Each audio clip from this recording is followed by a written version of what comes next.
So, hi everybody, and welcome from absolutely beautiful Cleveland, Ohio, on a warm 65-degree evening as we settle in for a night, and from all around the world, if we can call up our slides. It is my absolute pleasure to bring everyone to another one of our events here live from Cleveland Clinic. And tonight we're going to focus on something that touches on all of us, and that's diverticulitis. I'm extremely excited to have you here. Next slide. As you can see, there are over 1,000 healthcare providers registered from over 90 countries. And just look at this world map. So for some of you, it's the middle of the morning. Others, it's the middle of the evening, in the middle of the night. And yet you've taken the time to join us here. And it is our pleasure to host this event. And we want this to be as absolutely interactive as possible. Please remember that you can use the chat box and be able to have your questions, and anything that we don't get to during the course of this evening, we will try to save this and get back to you, and we'll have more information on that. Next slide. A giant thank you to our partners in this for support for this continuing education. Includes Medtronic, Janssen, Cook Medical, and Olympus Corporation of Americas. Without them, we couldn't make this happen, and it's in large part due to their generosity that we have the ability to provide CME for these events. Next slide. And with that, it is my absolute pleasure to welcome my co-directors, Dr. Rebecca Gunter and Dr. Ariel Canters, who are going to really be leading this endeavor tonight. And Ari, Becca, I'm going to turn it over to the both of you, and I hope everyone has a wonderful and interactive meeting as we explore the topic of diverticulitis. Hey everyone, I want to welcome everyone on behalf of myself, Dr. Gunter, Dr. Steele, and the whole Cleveland Clinic colorectal surgery department.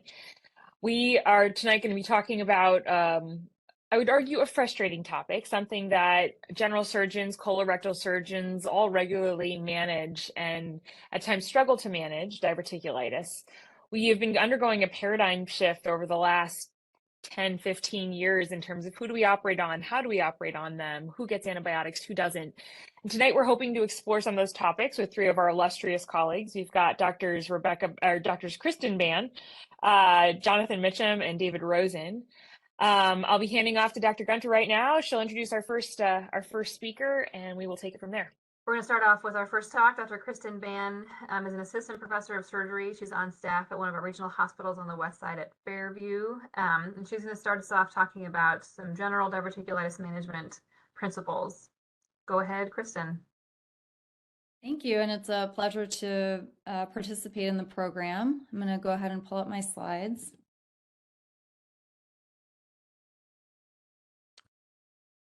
Can everyone see? All right, excellent. So I'm going to give kind of a broad overview. I don't have a lot of time, and there's so much that could be covered, but I'll touch briefly on kind of acute, uncomplicated versus complicated diverticulitis, just so that we can frame a few topics of interest. One may be controversial, a couple maybe more less controversial, and then more dependent on the patient in front of us. So we'll discuss aggregate data on antibiotics and uncomplicated diverticulitis, the role for interval colonoscopy after an episode of diverticulitis, specifically complicated, and then we'll discuss briefly interval sigmoidectomy. This is not new to anyone, but just so we're all working from a common frame of reference, we think about diverticulitis in kind of two buckets, one being uncomplicated, which is the Hinchey 1A classification, where there's inflammation, but no fluid collection, no perforation, as opposed to complicated, which can span anywhere from, an abscess, all the way to feculent peritonitis, where there's clearly a role for emergent surgery.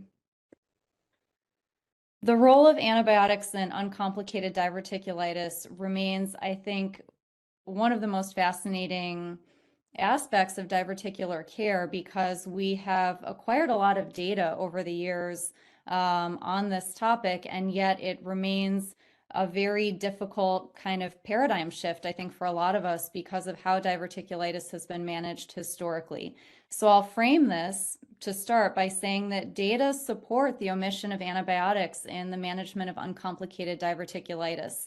We'll review the studies that have shown that there's no difference in readmission rates, change in treatment strategy, progression to emergency surgery, worsening or persistent diverticulitis symptoms. And to just bring it all together, recently there was a meta-analysis that aggregated data from 4 different randomized clinical trials encompassing almost 2,000 patients. The population of interest was patients with acute uncomplicated diverticulitis. The intervention of interest was antibiotics versus no antibiotics.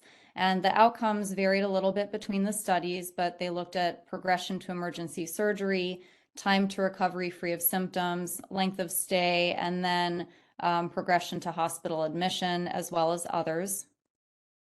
And we'll just summarize. There's no statistically significant difference when the meta-analysis aggregated data from these studies in readmission, change in strategy, progression to emergency surgery, worsening of symptoms, or persistent diverticular symptoms on kind of a longer term basis. And you might be able to argue there were trends, maybe favoring antibiotics versus not, but again, this was almost 2,000 patients and no statistically significant difference in any of these outcomes. So in summary, we have level 1 data to show that omission of antibiotics is safe and effective. So why, if you poll most of us, would we all say that we pretty routinely do still wind up using antibiotics in this specific setting? I think there are a variety of factors, including patient expectations, that it's hard to shift kind of historical management of a disease process when patients are often familiar with antibiotics as being part of a treatment course used either for them or for people that they know in the past.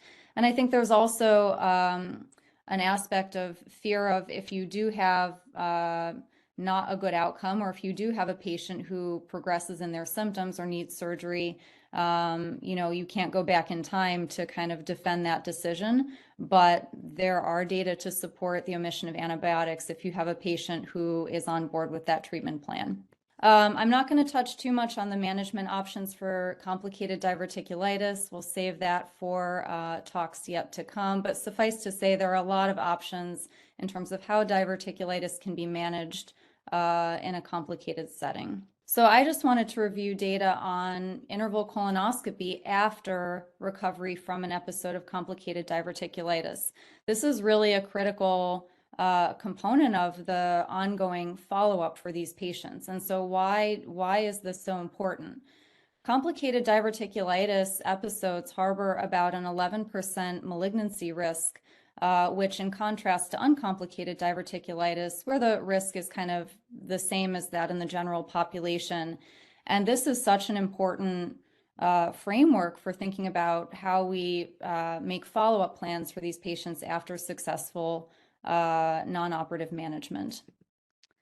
So to review, both the ASCRS and the AGA guidelines support interval colonoscopy 6 to 8 weeks after resolution of complicated diverticulitis.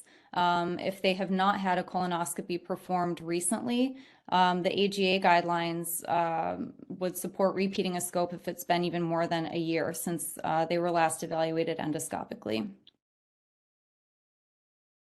And then finally, I'll touch on interval sigmoidectomy. And I think this is, there's so much role for individualization of a care plan here because patient risk factors are so variable. But in general, it is safe to say that patients who have had multiple episodes of uncomplicated diverticulitis, those with a single episode of complicated diverticulitis, and certainly patients with fistula or stricture, it's reasonable to think about surgery, interval sigmoidectomy as part of their ongoing plan of care, but every patient is different, right? So that's a very individualized choice. I wanted to review some data that support offering surgery to appropriate surgical candidates, and specifically this study looked at patients who were considered appropriate minimally invasive surgical candidates.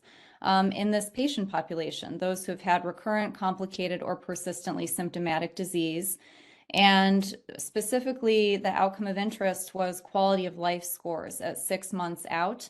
Another helpful piece of information, I think, out of this study is what are the risks when we're counseling patients? You know, this is still a major surgery, and the goal of getting patients to elective surgery is to optimize outcome with a minimally invasive approach, faster recovery, fewer complications.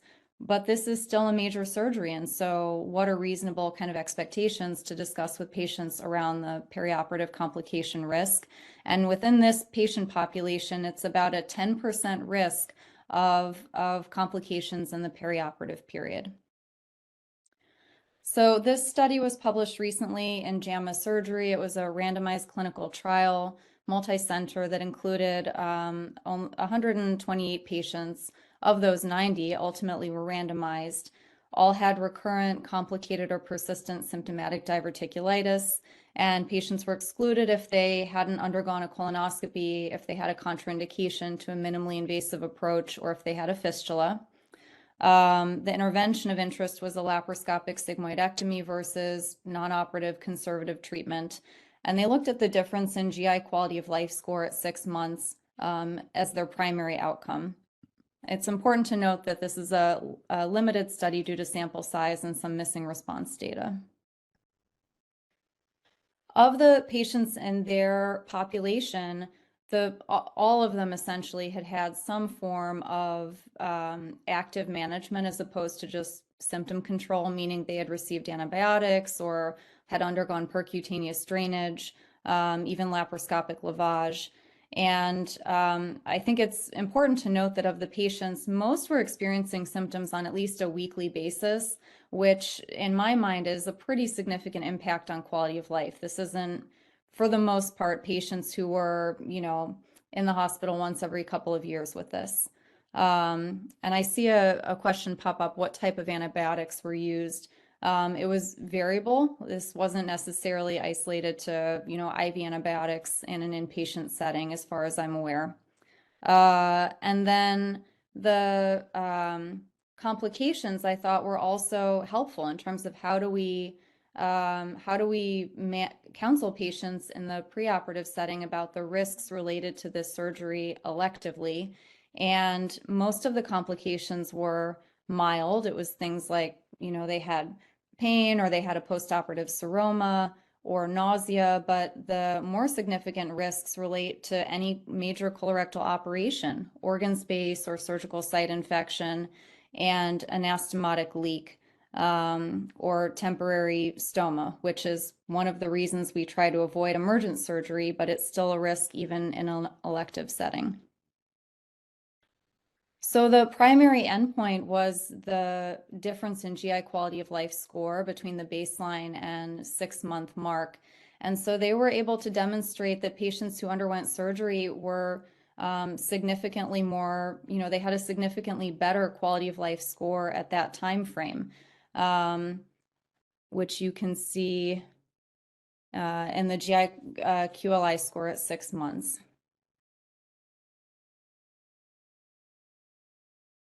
I found it interesting that when you queried patients, were they overall satisfied or not satisfied or couldn't really tell with their treatment choice, that difference was not significant. But when you queried their pain specifically, that difference definitely did come out, that the patients who had undergone surgery ultimately had lower pain scores at that time point.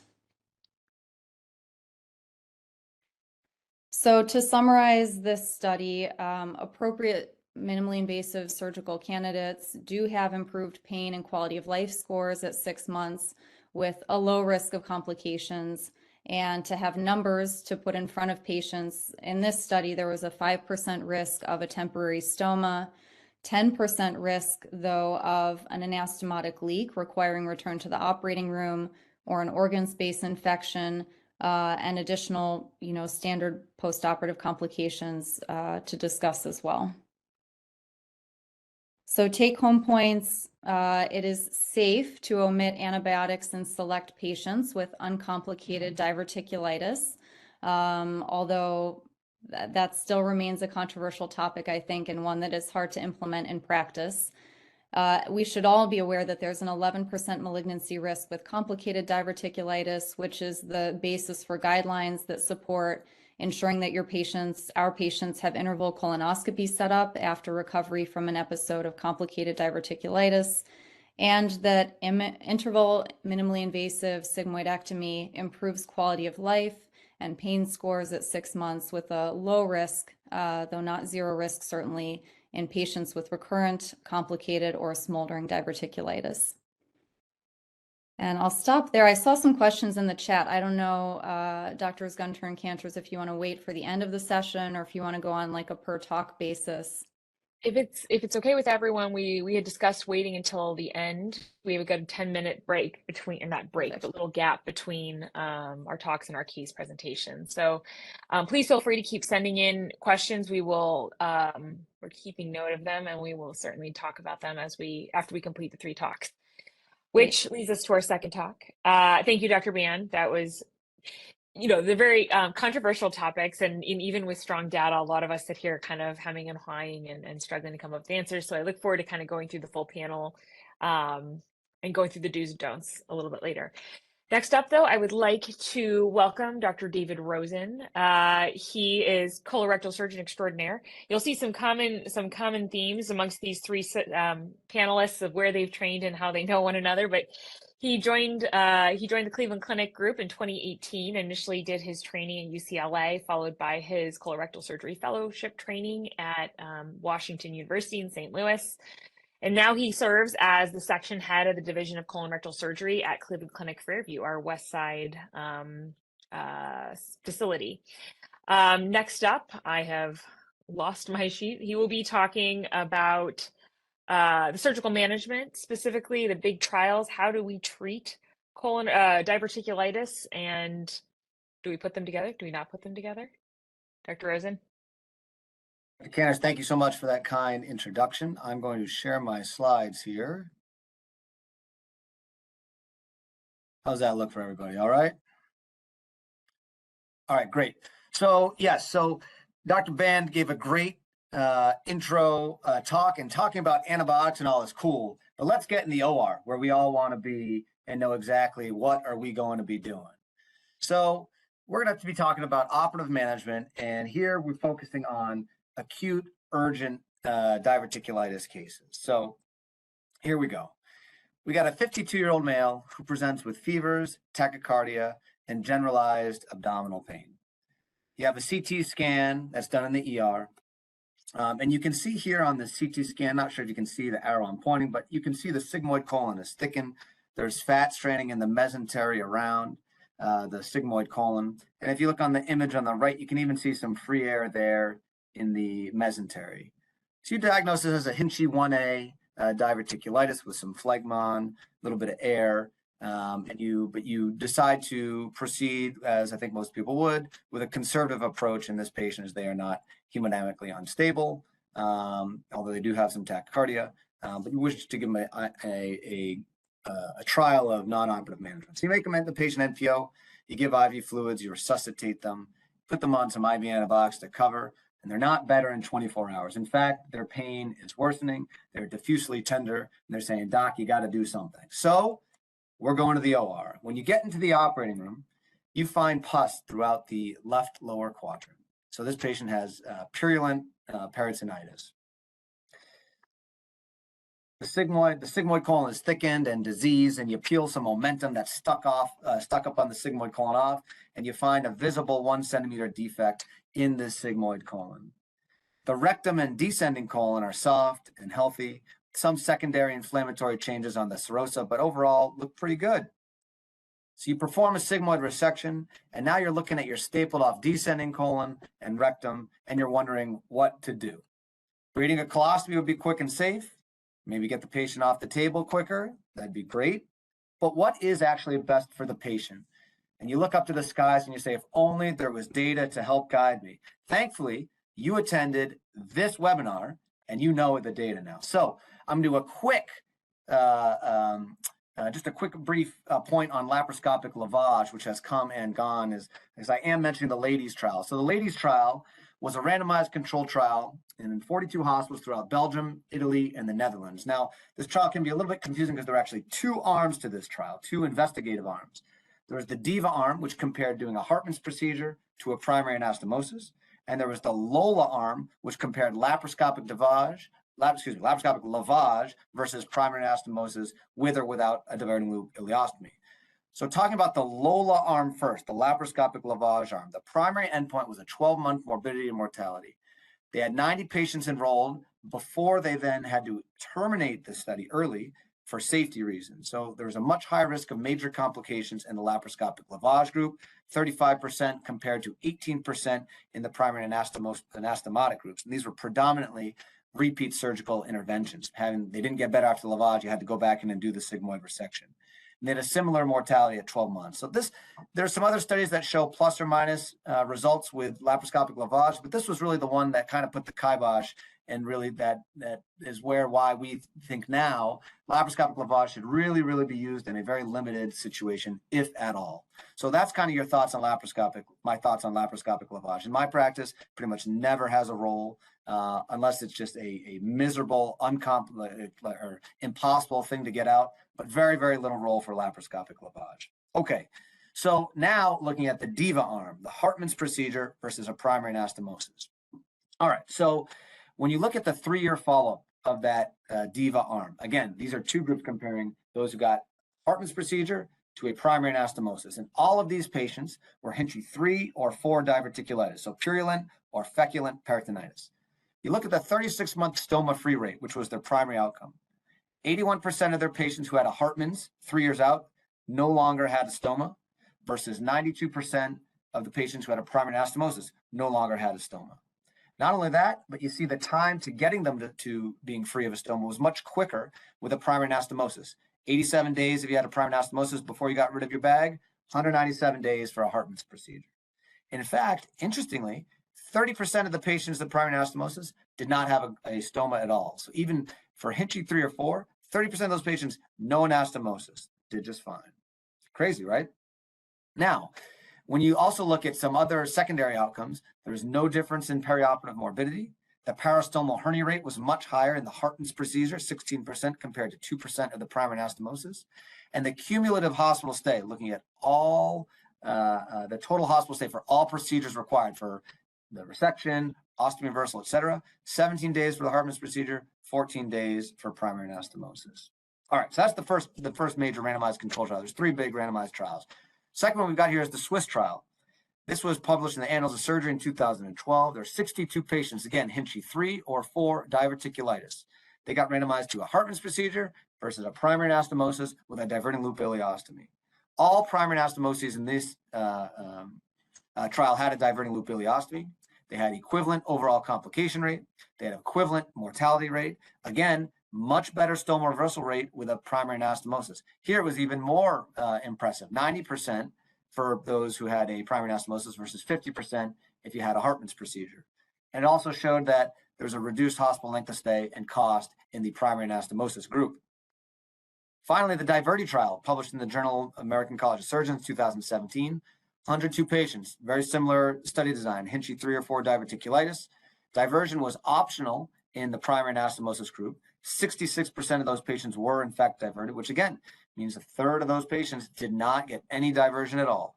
And even with that, no difference in mortality, no difference in morbidity. And at 18 months, again, a large difference in stoma-free rate with the Hartmann's procedure patients, 65% of them no longer having a stoma versus primary anastomosis, 96% of them no longer having a stoma. Pretty impressive numbers. So just a quick word on how this was originally described. For most people, or the original way this was described as doing a primary colorectal anastomosis was included with an on-table lavage. So for that, you do a segmental resection, then you irrigate the peritoneal cavity, clean everything out, make sure you mobilize your splenic flexure, you insert some corrugated tubing distally, you secure it with umbilical tape, and then you do an appendicostomy or a distal limb ileostomy. You put in, usually I use a Foley catheter, hang a bag. If you just raise up 3 to 6 liters of warm saline, you run it in, and then you empty that off. And that's how you, if you have a lot of stool in there and you need to do an on-table lavage. Now, I will admit, when I do this procedure, as this is my procedure of choice, is a segmental resection of primary anastomosis with a diverting loop ileostomy in these Hinchey 3 and 4 diverticulitis patients. I do not routinely do this. I typically don't. I should say I hardly ever do it. I think part of the reason most of my usual approach to this is a laparoscopic hand assist case with a fan and steel gel port, and doing a on-table lavage without a big open incision is even more challenging. And you know, if you really want to not make friends in the operating room, it's a great way to try to do it laparoscopically, when you spill it everywhere and it's terrible. So I will freely admit my routine operation of choice is a hand assist laparoscopic sigmoid dissection with a primary anastomosis and a diverting loop ileostomy. Okay, so conclusions. In a hemodynamically stable, immunocompetent patient, because those are two things that are important to mention, because those patients were excluded from these trials. They have to be hemodynamically stable, in an immunocompetent patient, not in lots of steroids, things like that. For a patient with Hinchey 3 and 4 diverticulitis, compared to a Hartmann's procedure, we know that primary anastomosis is safe. Primary anastomosis is going to have fewer days in the hospital. Primary anastomosis is going to have fewer hernias, and primary anastomosis will likely result in long-term freedom from an ostomy. The patient's throwing those bags right there in that very teeny tiny trash can that I found in this stock image.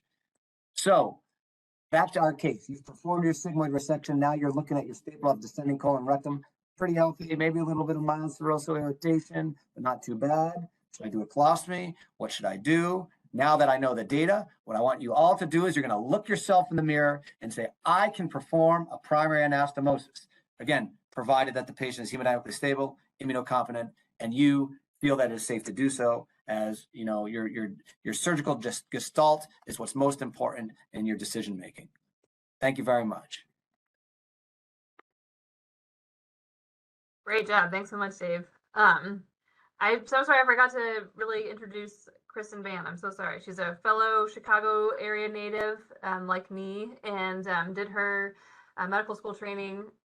Oh gosh, her residency, excuse me, was at Loyola, and her fellowship training at WashU, and then joined us a couple of years ago. So next we have John Mitchum, who's a more recent addition to the faculty, has a joint appointment within the colorectal surgery department and through Lerner in the Department of Inflammation and Immunity, where he does some research and is also shares his time at the VA. Did his residency at WashU. So all three of our panelists have WashU connections, and then did his fellowship at the Leahy Clinic. And he's going to talk to us about management of some complications related to diverticulitis. So take it away, Dr. Mitchum. Dr. Gunter, thank you very much for that kind introduction. Let me get my slides pulled up here.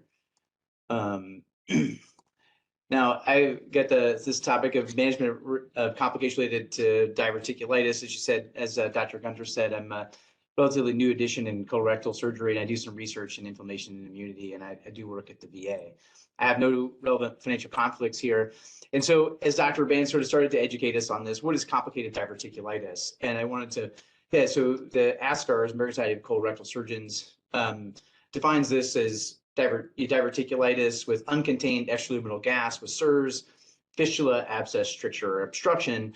And then you can see here's the reference from our most recent clinical practice guidelines to take a read on that if you want to. So that's what I'm going to focus on here. Now, thankfully, my colleagues have talked about surgery and talked about some of the initial management of diverticulitis, and they showed you all the data. And thankfully, I don't really have to talk about much because there isn't a lot here. So what is it really? Again, as we're talking about non-localized perforation, these are patients with free fluid, free air, and are in shock.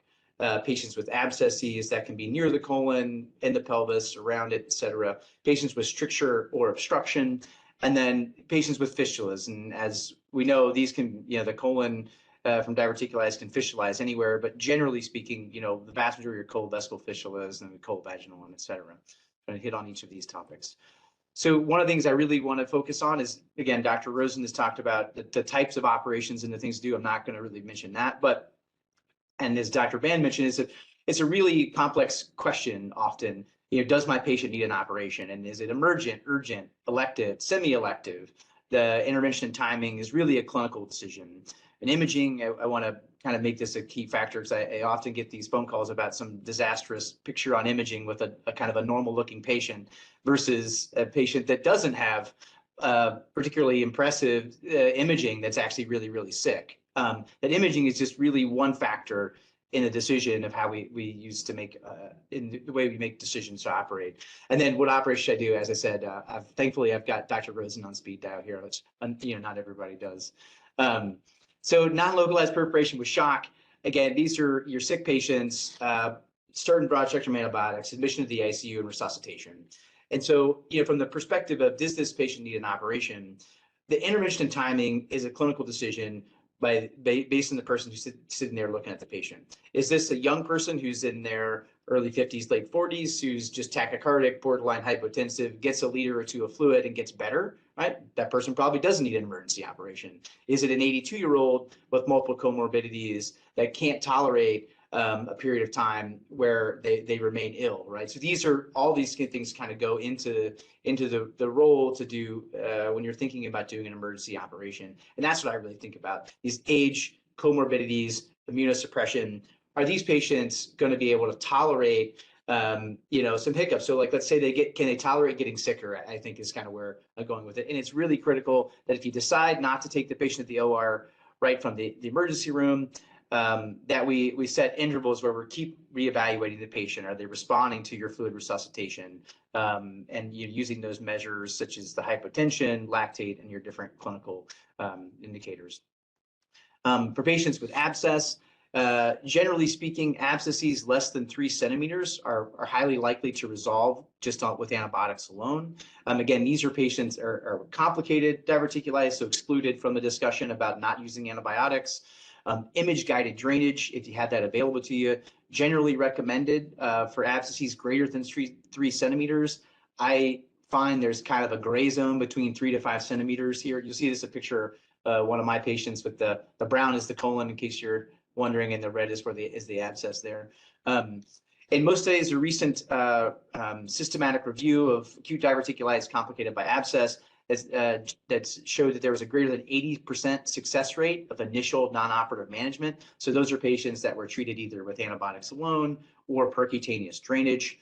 And then the risk factors for failure of initial non-op management are predominantly abscess size. So specifically, patients with an abscess greater than 5 centimeters, those patients have a much higher risk of failing non-operative management. The location, there's some data that suggests that patients with a pelvic location of their abscess are less likely to resolve with just percutaneous drainage.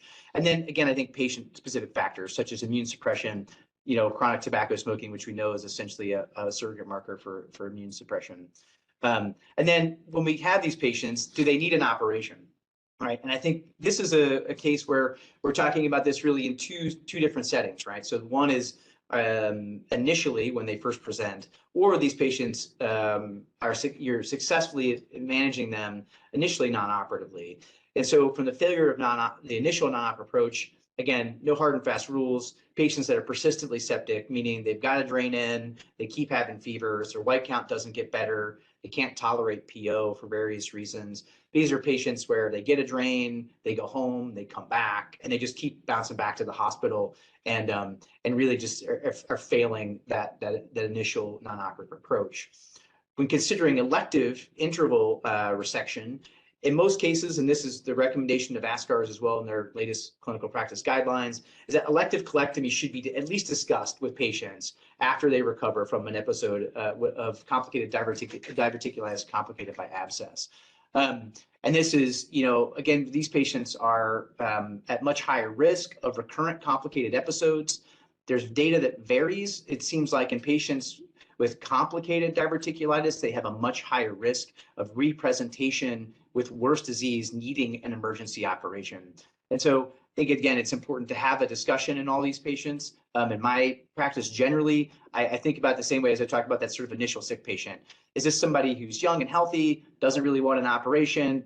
Probably if they present even pretty sick, that they're going to be okay. Patients that have a less physiologic reserve, I'm actually kind of paradoxically in a world where they're an operative candidate, more likely to offer them an interval elective surgery. And then again, as Dr. Ban so well pointed out earlier, you got to rule out malignancy. These folks need an interval colonoscopy, whether you're operating on them or not. from the perspective of stricture and obstruction, these patients can present both acutely with obstruction or kind of an acute on chronic. The acute obstruction can be related to pericolonic inflammation or phlegmon, and then chronic obstruction often presents in the outpatient setting with chronic abdominal pain and left lower quadrant, often associated with eating, this sort of gastrocolic reflex.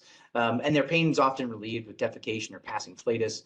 Again, this is in a world where the patient's sent to you with it already, you know, they have a diverticular or you have a stricture. And then acute on chronic presentation, you may have a patient with chronically disordered bowels over weeks to months that present with a relatively abrupt complete obstipation. And then, do these patients need operations? Well, in general, I would argue most of these people are going to find their way to the operating room. Certainly, it's an individualized approach.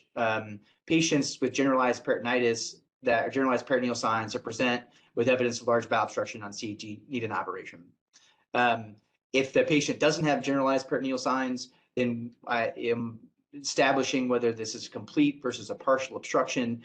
I, gratuitously use water-soluble contrast enemas or CTs with water-soluble contrast. I think it's a great test. Generally, relatively quick to get, particularly the CT scan. And then, depending on your availability of an endoscopy or advanced endoscopist, you can proceed with that approach. I generally get the enema first, and if they don't have anything get through, then I know I'm operating on them, versus the patients where some contrast can get through, and then I talk to GI. Acutely, if the patient's obstructed, but they have abscess or a lot of pericolonic inflammation, if they're, again, doing okay, don't show signs of generalized peritonitis, treating the underlying disease, so antibiotics, draining abscesses, and they might get better. Patients that present with acute on chronic, this is the patient who's had disordered bowels for 6 months and now all of a sudden presents with, inability to pass flatus or have bowel movements. They're likely going to need an urgent operation. And then just a quick note on stents. I didn't include all the data here. There's a recent systematic review on self-expanding metal stents, and these stents don't have a very limited role in the setting of benign disease, including diverticular disease, due to high rates of perforation and complications, and then restenosis. So the risk of perforation in most studies is somewhere in the 15 to 20% range with diverticular strictures. So I typically don't recommend it. And I just take them to the operating room if they're obstructed. And then the chronic patients, again, I think it goes back to this sort of individualized approach where how bad are the patient's symptoms? Are they manageable with dietary changes, laxatives, et cetera? Or are they going to just need an operation for their quality of life? And again, always be thinking about cancer. Patients with fistula, again, the vast majority of these are going to be colovesical fistulas, so fistulas between the colon and the bladder. Others such as colovaginal uterine fistulas, colocutaneous, coloenteric, et cetera. These patients will often present to other physicians first. So your gynecology colleagues, urologists, et cetera, will see them first and they get sent to you. The fistula connection is usually, you can figure it out by the history, right? Someone comes in and says they're passing stool from their vagina. It's not too hard to figure out where that fistula, the two things that are connected.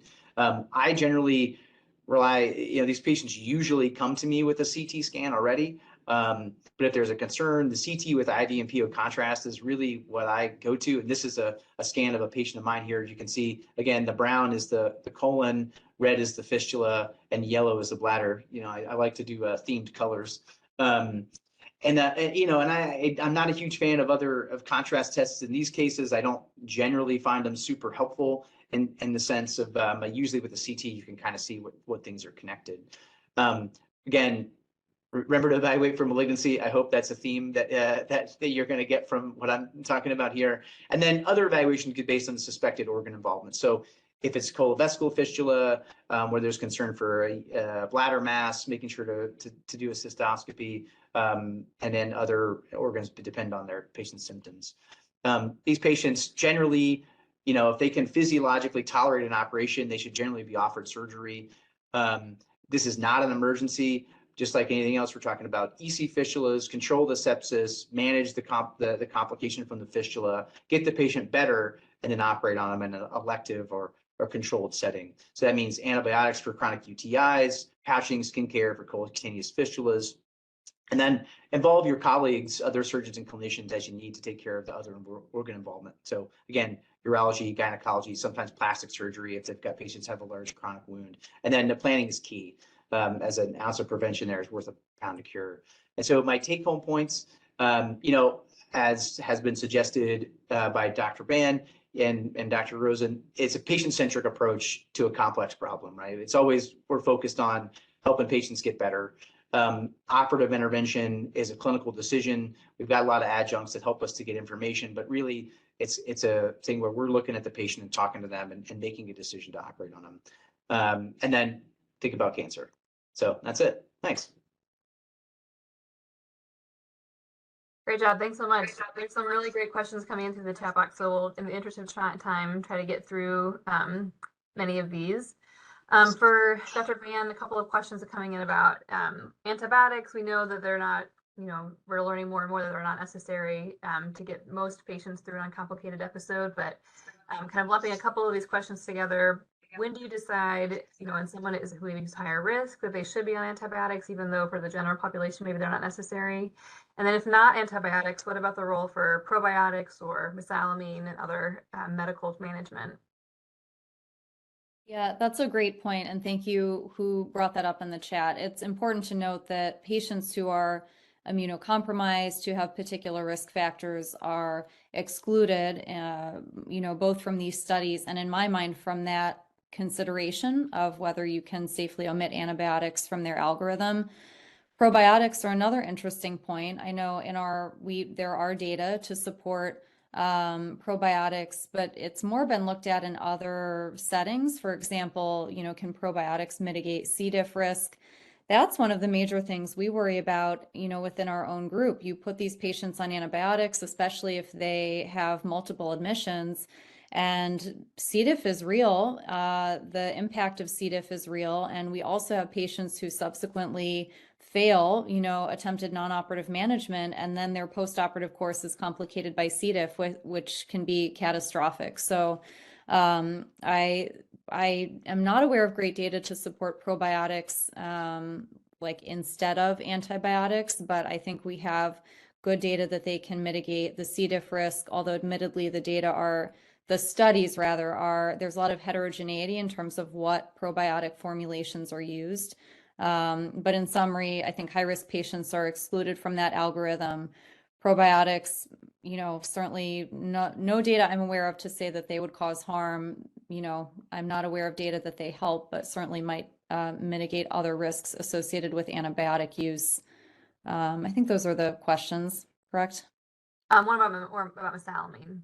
Oh, mesalamine. I am aware of data in support of mesalamine in that setting, but I'll be honest, I have no personal experience utilizing that in my treatment algorithm. I'd be curious if anyone else has personal experience with that. Very least, the current CPG does not, current clinical practice guidelines. And for those of you not familiar with the ASCRS clinical practice guidelines, they are widely available. All you search is go on Google, CPG, ASCRS, and you'll get a full list of kind of the current data-driven recommendations from the American Society of Colorectal Surgery. But at least within that one, the one it was written in 2020, they don't routinely recommend mesalamine or rifaximin. In the context of no antibiotic use, with that kind of, again, shift in treatment pathway that hasn't been addressed, but at least we can acknowledge that. I don't know if any other panelists have any thoughts on the matter. I think it was briefly discussed at the diverticulitis panel at the recent ASCRS, with similarly kind of like, we don't really know, it's not clear that it provides significant benefit, but it's something to maybe consider for someone who has symptoms who doesn't want surgery, but I don't think it's a clear guideline yet.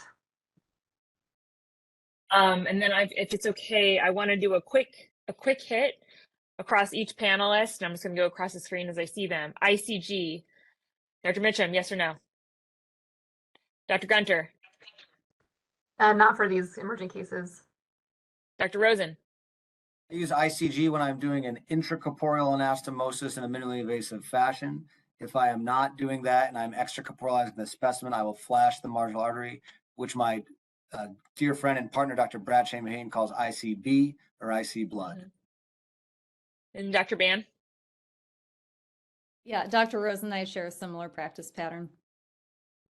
I'll be honest, I'm a bit of a newbie to the robotics world, so I've yet to adopt the intracorporeal, so I'm still a pretty strong believer in ICB through my extraction side. I promise I'm going to get on board with it soon. And then the other question, this was, I enjoy this question because it's the constant question I'm running through with every operation. For Hinchy's 3-4 sigmoid colectomy and primary anastomosis, what factors help you decide on diverting loop ileostomy versus no diverting? And then, so I kind of want to, if it's okay, we'll do a quick run through. And then when do you reverse and what pre-op studies do you get before reversal? Dr. Mitchum. I think, again, I think, most cases, it depends on the patient's condition and how, and I kind of mentioned it before, how well do I think they tolerate a leak, And so in patients I think will not tolerate a leak, well, and I'll divert those patients. If they're otherwise pretty healthy and there's not a lot of contamination, not just making anastomosis. And then what was the second part of that? When do you reverse your ileostomy and what pre-op studies? Yeah, it's usually 6 to 8 weeks. Do a contrast enema and a flex sig. And okay, Dr. Gunter. I have yet to do a primary anastomosis without a diverting loop ileostomy, but that's because I think I'm junior and afraid. But I definitely have had patients where I thought I could, avoid diverting this person, but didn't want to face the M&M question of why I didn't. But I think the patients who are like Dr. Mitchum was saying, who are young and relatively fit. I've had a couple people where like there's a big hole in the sigmoid colon, but the contamination is relatively minimal, and so I don't think that my anastomosis is going to be bathed in pus or stool, and so those are the people that I might consider it once I have a little bit more experience and bravery under my belt. But I think those are the sorts of considerations, like the health of the patient and how contaminated is the abdomen really once the specimen is out and they've been washed out. And I'm a little bit more conservative in reversing my stoma. I generally err on the side of closer to 3 months. And again, I will do a contrast enema and then a colonoscopy, especially if they have not had one within the last year because of their complicated presentation. Rosen. Yeah, so great question. So I think when you're looking at these studies and you're looking in the OR, right, you don't know what other people are necessarily calling Hinchy 3 and 4, right? And so I think that if you get yourself in a situation, if I'm looking at someone with smoldering diverticulitis that I can't get out of the OR with a Hinchy 1 or 2, and I'm able to clear out that nasty environment, which it's all about for me. It's like, what's the residual environment after I get the badness out? If it's clean and there's just an abscess, I clean out, looks good, I'm doing an anastomosis with no diversion. Hinchy 3 or 4 in my mind is there's pus or stool everywhere. And then everything is inflamed. The entire retroperitoneum is all socked in and nasty. And I just have a hard time bringing myself to not do a diverting loop ileostomy in that situation. And so for me, it's all about, again, the environment. I think patient factors definitely come into consideration. How are they doing clinically? Are they someone who's got a bunch of a bunch of comorbid conditions that are going to play a role? But the majority of Hinchy 3 and 4, like true Hinchy 3 and 4, I'm putting together and doing a diverting loop ileostomy. I generally reverse my ostomies at 3 months. Sometimes I'll do it a little quicker when I'm doing it when it's done laparoscopically. And in terms of workup, I'll usually do a gastrographin enema as well for these because I cannot feel it. The anastomosis is not low enough for me to feel with my digit. And in addition, they're all usually done under a infected, contaminated, inflamed situation. So I worry more about the leak. We know that the diverting loop ileostomy does not decrease the incidence of leak, but it does help mitigate the consequences. And so I do an enema test on all of them. And then depending on my degree of concern, I'll either do a preoperative flex sig or in the OR flex sig right before I reverse. Dr. Ban. Yeah, I'm also in the 3-month reversal camp, gastrographin enema. If I'm not happy with the quality of the study, or certainly if there's any concern, flex sig prior to reversal in the operating room.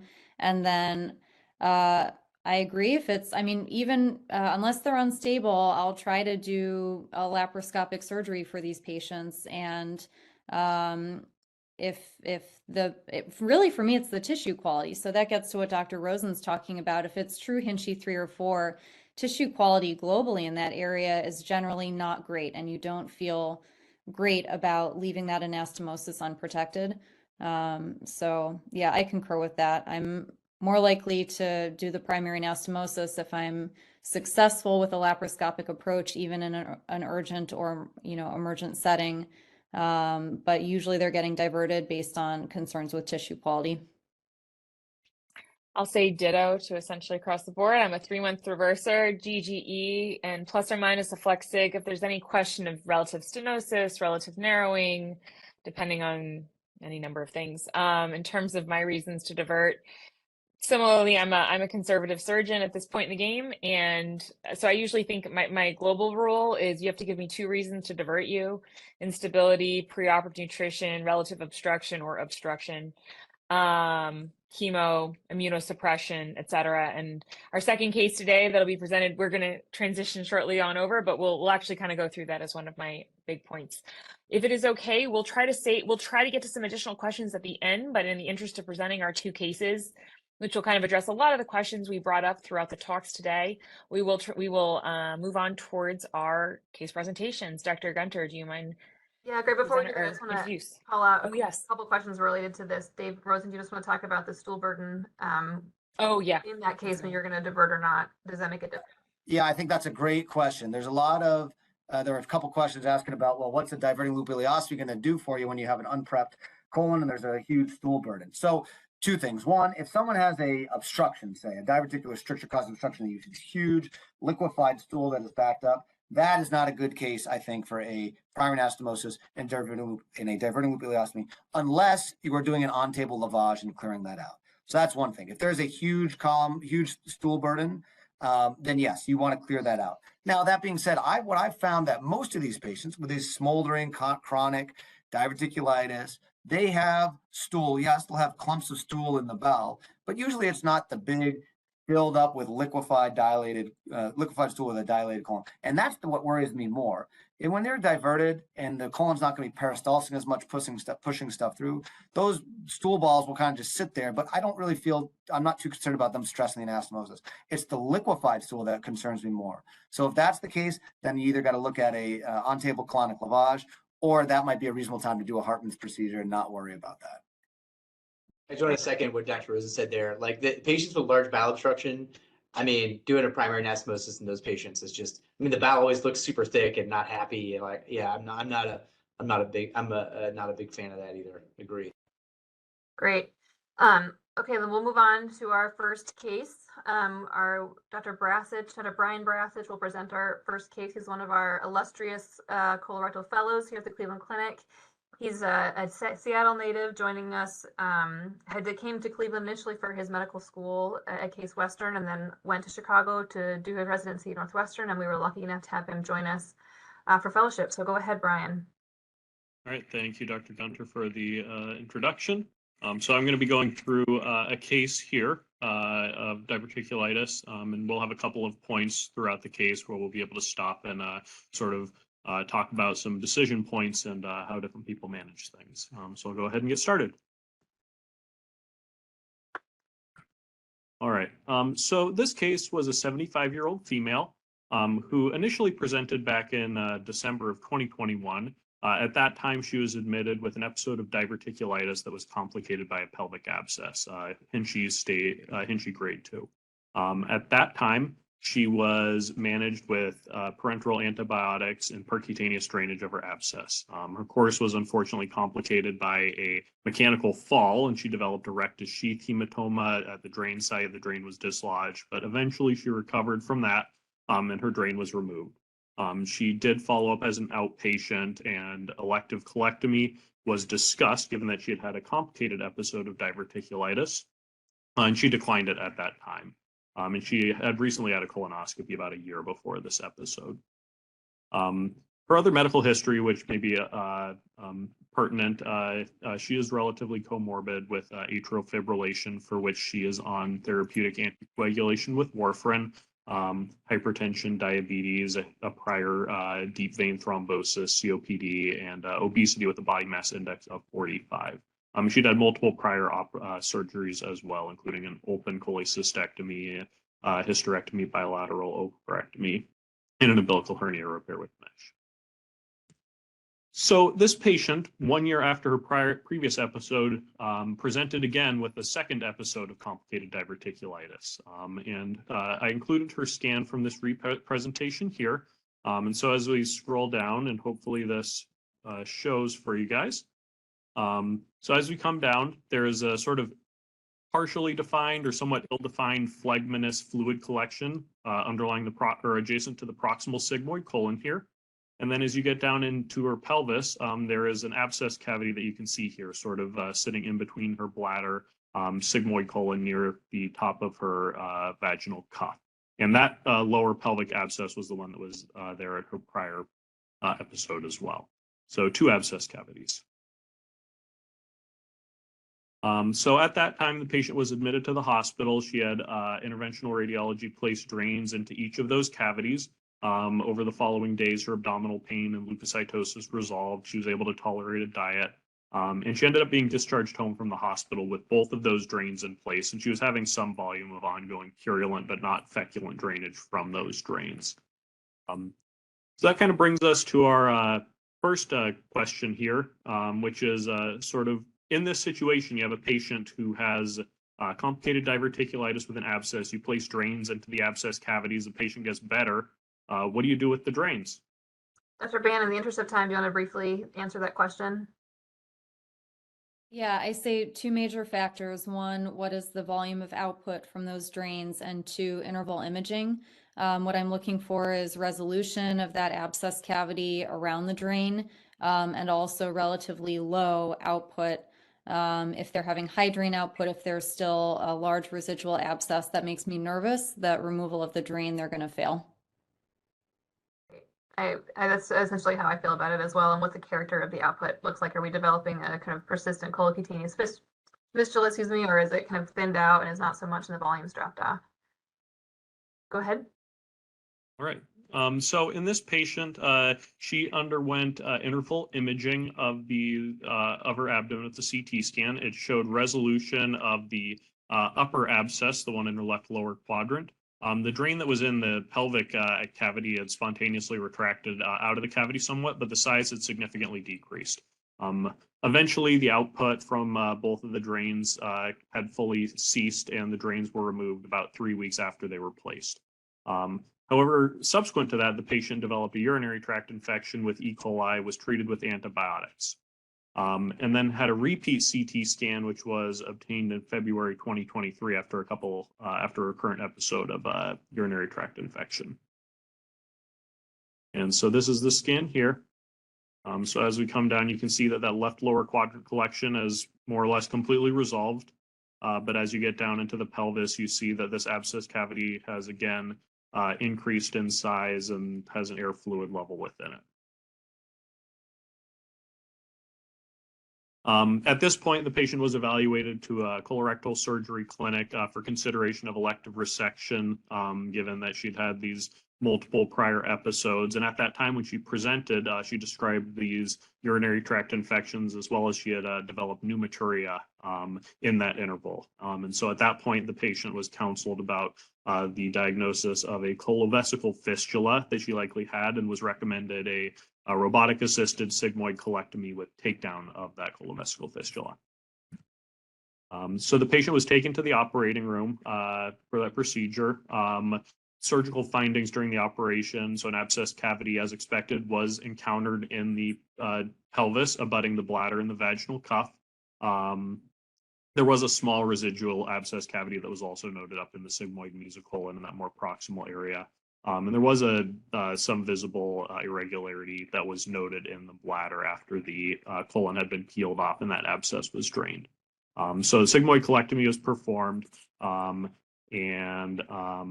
sort of another question is, in this situation, so say that you take down a colovesical fistula, you may or may not see an obvious defect in the bladder.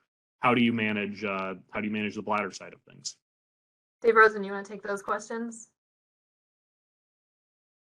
Yes. Keeps muting me. All right, there we go. Yeah, so if my general management of a so all colovaginal fistulas all closed. If I can see the hole there, I'm going to close the hole in the vagina. Oftentimes with the colovesical fistulas, the fistula is almost like a one-way valve, and typically a lot of times stuff is not coming back out of the bladder. Again, if I can see the hole, I'm closing it. If I see the general area it is, I'll oversew it. Now, that being said, that's for most patients that are not on immunosuppressive medications, have not been radiated. If they're radiated, I think 100% they need to be closed and closed well. I'll always try to bring in some nice healthy omentum, raise an omental pedicle flap and put it down in between my anastomosis, if I'm doing anastomosis, and these repairs to try to buttress them. So I do try to close them when I see them. Bladder leak test I will do and blow up the Foley. If I'm doing a big repair, if there's a big hole and I'm doing a good repair, then I will do that. And I will generally leave a drain down in the pelvis. And I would just add, you're going to modify your management of the Foley catheter post-operatively if you've done if you have any concern for colovesical fistula, you'll leave the Foley longer. And you can consider doing cystogram before Foley removal. Great points.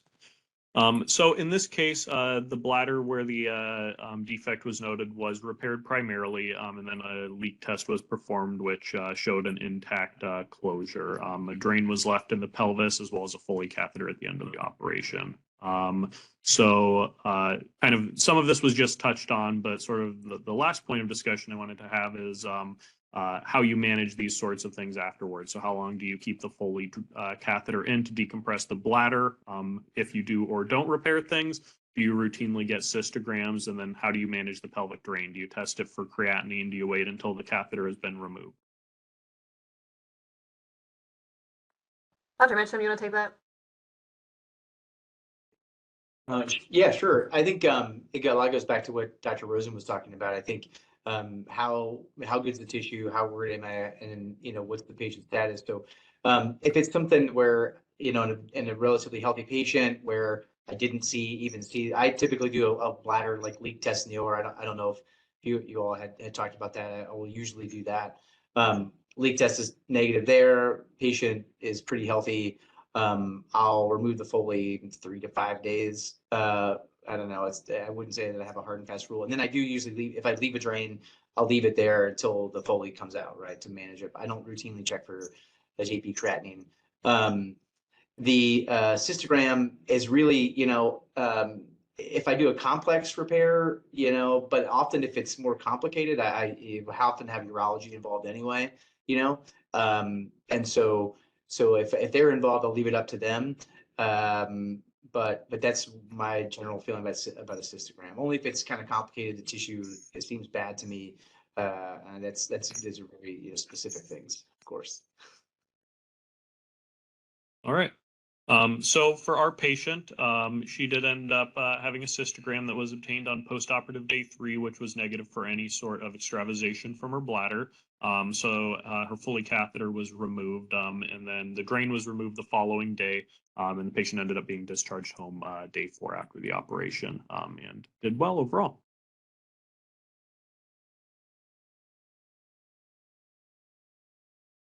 Right, thank you. There we go.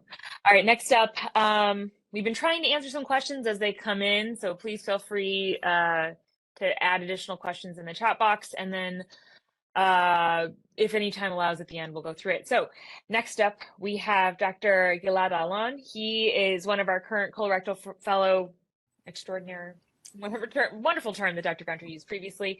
He's joined us from Israel. He did his his medical school training at Tel Aviv University, followed by general surgery training at Tel Aviv Medical Center. And today, for his presentation, I'm going to ask a favor of all of you. Please forget we are talking about diverticulitis for a moment, and just kind of take the presentation at face value, because it will mirror the experience we had when this patient presented on our colorectal surgery acute care surgery service. Dr. Alon, please take over. Hi, so hello everybody. It's a pleasure to be here and presenting this interesting patient. So this is a 67-year-old patient with really not significant medical history. He's a smoker, he has hypertension, and he has no previous abdominal surgeries. He takes no medications. And he comes to the hospital and with a story of 4 months of lethargy, early satiety, and poor appetite. And he's describing a non-specific generalized abdominal pain. He has no weight loss. And he says that he has some kind of a change in his bowel movements.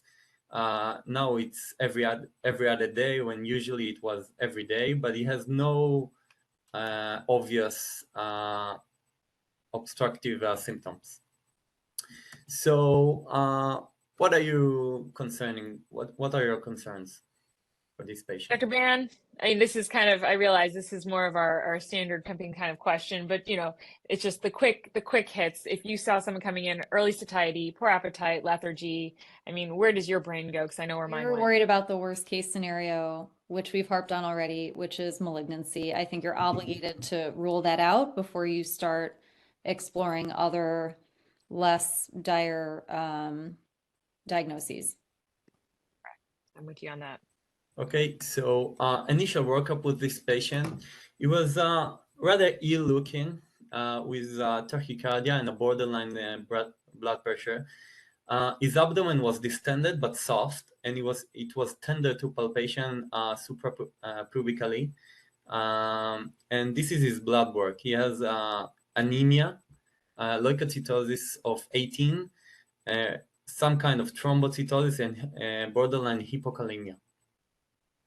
And this is his CT scan. Very interesting. I'll run over it twice.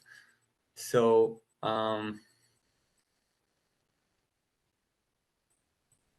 let's see, this is the first time. I'll go over it twice. So I think you can see ascites. You can see there is some kind of lesions in the liver, mostly in the right lobe,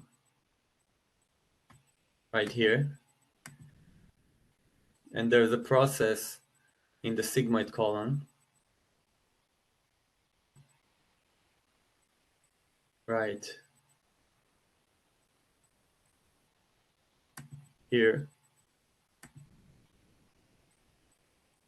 Here. Oh, sorry.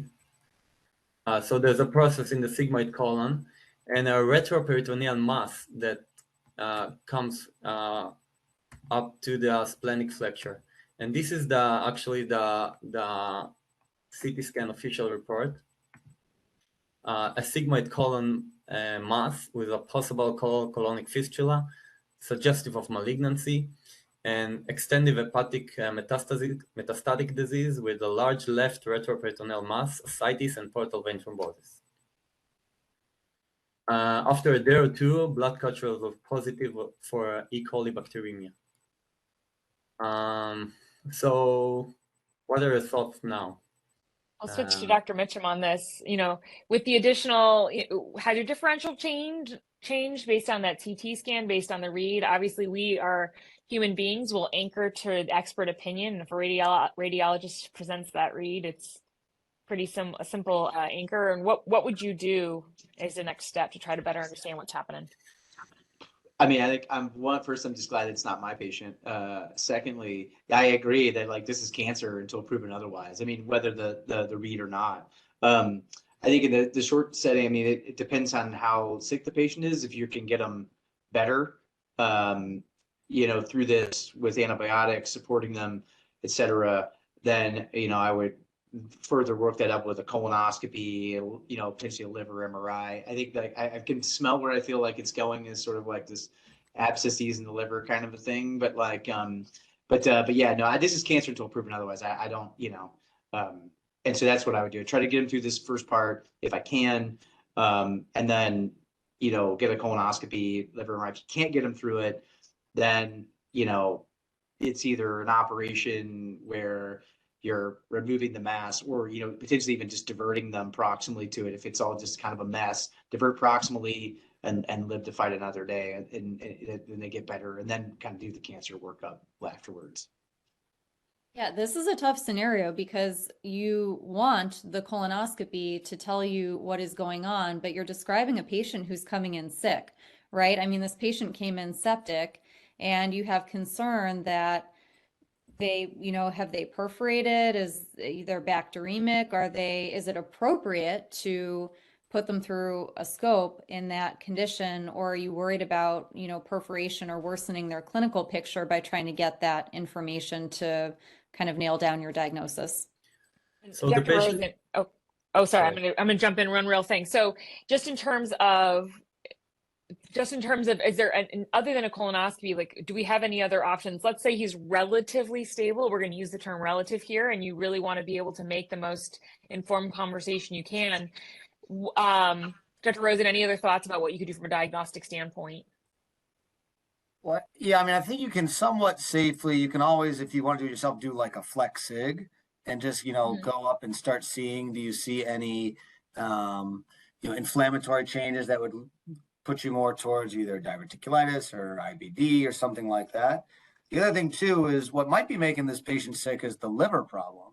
And if there's liver abscesses or things like that. So you could go after that either with a target of a biopsy or see if it's pus and try to drain those. If your interventional radiologist can get to that. And yeah, those would kind of be the places that other things I'd be thinking about. Yeah, that's Dr. exactly what I was Ellen, thinking too. continue. Yeah, it was like IR sorry. for paracentesis and maybe biopsy the lesion or do that. That would be the other thing. It's exactly, yeah. So the backstory to all of this, patient actually was at another facility prior to all of this. Dr. Alone will kind of take us through their next steps, and then we'll say what happens when he came to us. Okay, so it seems like the patient was sick, but he was quite okay to go through further workup. So he was hospitalized with anticoagulation and IV antibiotics, and a cancer workup was done. So a liver biopsy showed no malignant cells, and in endoscopic ultrasound, it showed a retroperitoneal mass, but there was no clear component that allowed a biopsy to perform. And those are his cancer markers. And actually, the patient, he decided to leave the hospital and go home, and he stopped taking antibiotics. And of course, he was readmitted. He came to the main campus, and he was representing with lethargy, fever, and tachycardia, and was admitted to the ICU for IV antibiotics and further evaluation. I do not have the second CT pictures, but the CT scan showed a contained sigmoid colon perforation this time, with again a thickening of the sigmoid colon that may represent cancer, with ureterohydronephrosis on the left side, portal vein thrombosis, and most likely hepatic metastasis. Does anyone want to do anything else in terms of workup? Dr. Mitchum, any thoughts? No, I think it still sucks. Yeah, This is actually when I took over ACS from you. Do you not? This was a gift, right? That you left me the day before I came on. Really? I don't. say. All I can remember was the older lady that had come in like multiple times. Oh yeah, you left me right there. No, so I mean, I think the thing would be, again, if he comes back in with sepsis, I mean, obviously he went home without antibiotics. You got them through the initial phase where fluids, IV, got him on antibiotics and got him through it. Or I think again, you're stuck with, a sick person who you're going to have to do something for. So I think, if you're at some point I think you're gonna end up in the operating room. And my initial plan, given all the constellation of things, would be to divert them proximally, wash them out, divert proximally, leave drains, and then kind of go from there.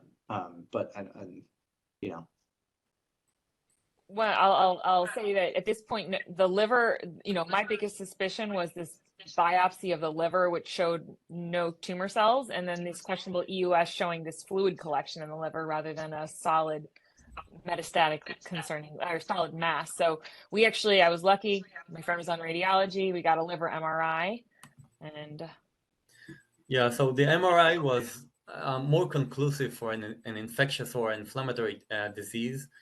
Also in the liver and in the abdomen, the retroperitoneum, and it seems like it's an abscess and not metastatic disease. So we're talking before about the options for surgery. So any other options for surgery? Dr. Ban, what do you want to, now you've got a little bit more of a suspicion, and this is kind of, we've got two other questions. I apologize, we are running late. What do you want to offer the patient? And we'll go right straight on to what we did.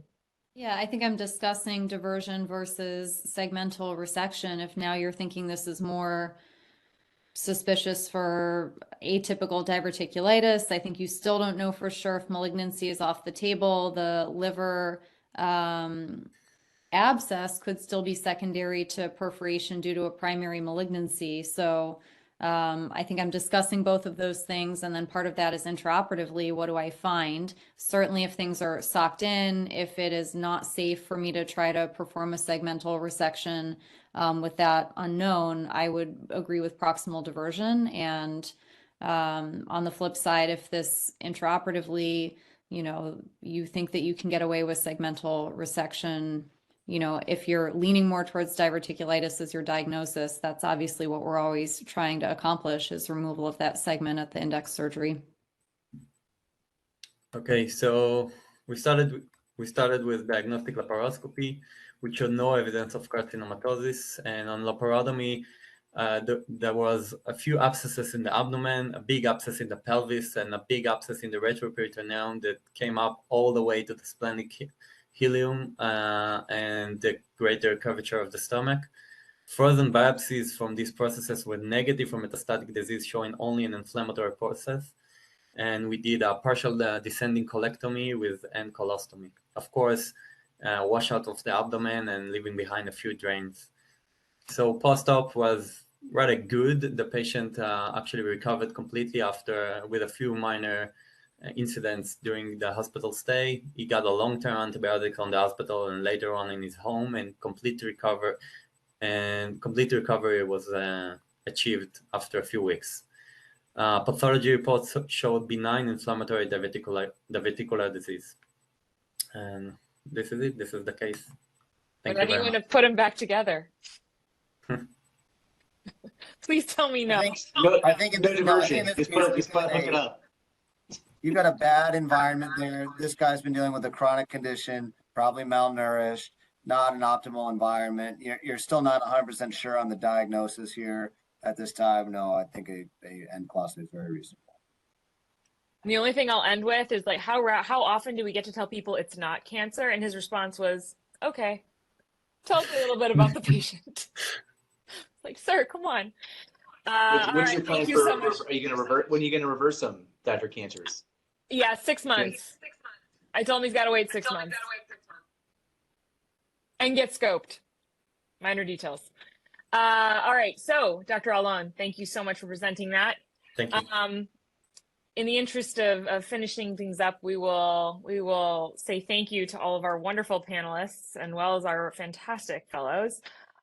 This is a difficult topic, as we said. There's a lot of opportunities for further research to really figure out what the right answer for all of this is.